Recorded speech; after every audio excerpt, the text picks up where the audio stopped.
రాయవరంలో నిన్న జరిగిన బాణసంచా పేలుడు ప్రమాదంలో 8 మంది దుర్మరణం పాలయ్యారు. ఈ విషాద ఘటనపై రాష్ట్ర వ్యాప్తంగా తీవ్ర విచారం వ్యక్తమవుతోంది.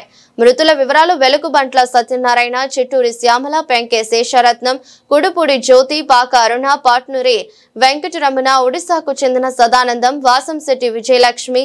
వీరిలో 7 మృతదేహాలకు రామచంద్రపురం ఏరియా ఆసుపత్రిలో పోస్టుమార్టం నిర్వహించగా వాసంశెట్టి విజయలక్ష్మి మృతదేహానికి కాకినాడ ప్రభుత్వ జనరల్ ఆసుపత్రిలో పోస్టుమార్టం చేపట్టారు.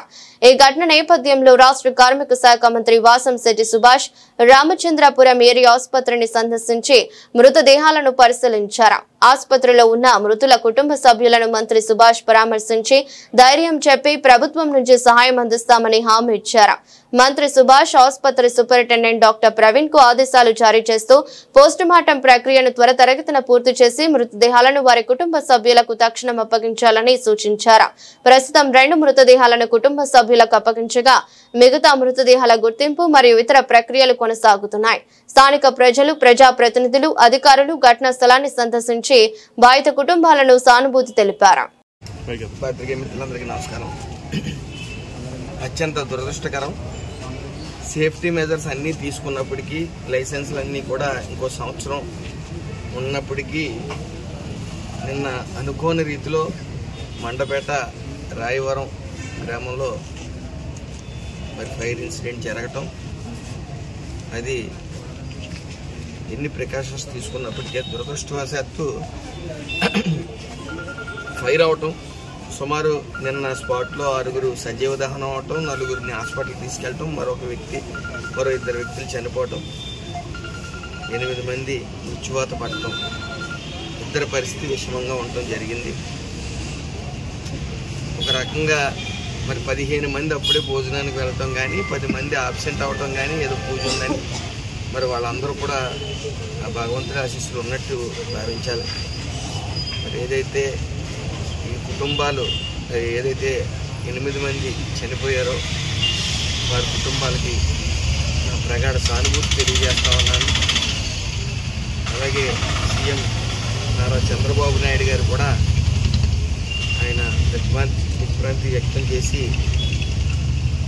మరి ఆ కుటుంబాలకి పూర్తి న్యాయం చేద్దామని చెప్పేసి ఆదేశించడం, మరి త్వరగా ఆ వైపు అడుగులు వేస్తూ ఉన్నాం. ఇది ఫ్యాక్టరీస్ యాక్ట్లో లేదు, ఫ్యాక్టరీగా నమోదు కాలేదు. ఎందుకంటే సుమారు 20 మంది దాటి ఉంటే ఫ్యాక్టరీస్ యాక్ట్లోకి వస్తుంది. ఇది షాప్స్ అండ్ ఎస్టాబ్లిష్మెంట్లో నమోదయ్యింది. 8 మంది అటు 8 మంది కింద నమోదయ్యింది. పూర్తి వివరాలు మరి లేబర్ డిపార్ట్మెంట్ వారు ఈరోజు సాయంత్రానికి అందజేస్తానని చెప్పడం జరిగింది. షాప్స్ అండ్ ఎస్టాబ్లిష్మెంట్ యాక్ట్లో ఉంటే దానికి వెంటనే ఆ ఏజ్ని బట్టి ఆ ఇన్సూరెన్స్ అంటే 3 ఇయర్స్కి 110 రూపీస్ పే చేస్తారు వాళ్ళు. దాని నిమిత్తం వాళ్ళకి ఎంప్లాయ్మెంట్ ఫండ్ అనేది మేము రిలీఫ్ ఫండ్ అనేది అక్కడి నుంచి ఇవ్వడం జరుగుతుంది. వాళ్ళ ఏజ్ని బట్టి వాళ్ళకి ఎంత వస్తుందో చూసి ఇవ్వడం జరుగుతుంది. అదేవిధంగా ఒకవేళ కానీ వాళ్ళు ఇన్సూరెన్స్ పే చేయని వాళ్ళు కానీ చనిపోతే ఓనర్ లైబుల్ అవుతాడు. ఆ ఓనర్ ఓనర్ కూడా ఇందులో సజీవ దహనం అయ్యాడు కాబట్టి లీగల్ హెయిర్స్ ఎవరైతే ఉన్నారో ఆయన లీగల్ హెయిర్స్ వాళ్ళు లైబుల్ అవుతారు. ఏదేమైనప్పటికీ అలాగే SDRF state disaster relief fund నుంచి కూడా ఈ కుటుంబాలకు న్యాయం చేసే విధంగా మరి సీఎం గారు ఆదేశించడం, దాని నిమిత్తం మీటింగ్ జరుగుతూ ఉంది. వాళ్ళకి పూర్తి న్యాయం చేయడం జరుగుతుంది. అలాగే ఎవరైతే ఇందులో చనిపోయారో వాళ్ళకి చంద్రన్న బీమా కూడా అప్లై అవుతుంది. ఏదేమన్నప్పటికీ ఇలాంటి సంఘటనలు అన్ని ప్రికాషన్స్ తీసుకున్నా, అన్ని సేఫ్టీ మెజర్స్ ఉన్నా ఇలాంటివి జరగటం చాలా బాధించదగ్గ విషయం. ఎందుకంటే చిన్న మిస్ఫైర్ అయ్యి ఆ మిస్ఫైర్ కాస్త పెద్దదిగా అయ్యి ఒకసారిగా చనిపోవడం. పక్కనే గొడవన్ ఉంది, ఆ గొడవన్ కానీ ఫైర్ క్యాచ్ చేసి ఉంటే పరిణామం చాలా తీవ్రంగా ఉండేది. ఏదేమన్నప్పటికీ అందరూ కూడా ఈ యొక్క రాబోయే దీపావళికి అన్ని జాగ్రత్తలు తీసుకుని మందుగండి సామాగ్రి తయారు చేసేవాళ్ళు జాగ్రత్తలు తీసుకోవాలన్న విన్నపం. అదేవిధంగా డిపార్ట్మెంట్ పరంగా కూడా అన్ని కట్టుదిట్టంగా అన్నీ కూడా వాచ్ చేస్తూ ఉన్నారు. అన్ని పర్మిషన్స్ వాచ్ చేసి ఒకవేళ పర్మిషన్స్ లేకపోతే సీజ్ చేయడం కూడా జరుగుతూ ఉంది. గత సంవత్సరం కూడా చిన్న విషాదకరమైన సంఘటన జరిగింది. మరి ఈసారి అప్పుడంటే పర్మిషన్స్ లేవు, సొంత ఇంట్లో తయారు వల్ల ఇదైతే ఈరోజు పర్మిషన్స్ ఉన్నా అన్ని ప్రికాషన్స్ తీసుకున్నా దురదృష్టకరంగా ఇలా జరిగింది.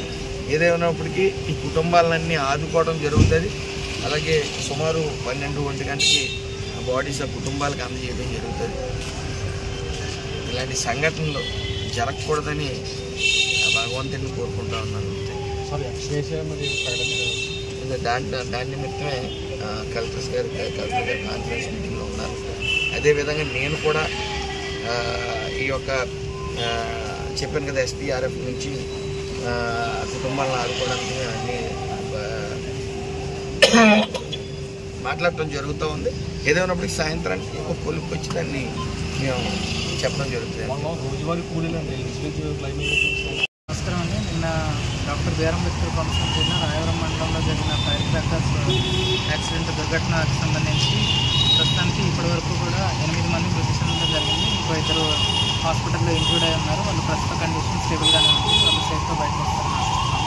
ఇలా 8 మందికి సంబంధించి కూడా ఇంక్వెస్ట్ కంప్లీట్ అయింది. పోస్ట్ మార్టం కూడా ఒక 2ది కంప్లీట్ అయింది. మిగతా వాళ్ళది కూడా జరుగుతుంది. బై నోన్ చేస్తే అన్నీ కూడా పోస్ట్ మార్టం కంప్లీట్ అయ్యి వాళ్ళ ఫ్యామిలీస్ కన్సర్న్ మృతదేహాన్ని అందించగలుగుతామని ఆశిస్తున్నాం. ఫర్దర్ ఇన్వెస్టిగేషన్కి సంబంధించి నిన్న రాత్రి FSR టీమ్ సీల్ మీటింగ్ చేయడం జరిగింది. దానికి సంబంధించిన శాంపుల్స్ కూడా కలెక్ట్ చేయడం జరిగింది. వాళ్ళ తర్వాత వాళ్ళ ల్యాబ్ అనాలిసిస్ రిపోర్ట్ ఇచ్చిన తర్వాత దానికి ఈ దుర్ఘటనకి జరిగిన కారణాలు ఏంటి, ఎందువల్ల ఈ ఘటన ఇలా జరిగింది, అంత పెద్ద ఎక్స్ప్లోషన్ అవ్వడానికి గల కారణాలన్నీ కూడా ఇన్వెస్టిగేషన్లో బయట చేయడం జరిగింది. సార్ ఇప్పటివరకు ఎంతమంది మృతదేహాలను వారి కుటుంబ సభ్యులకు అప్పగించారు సార్?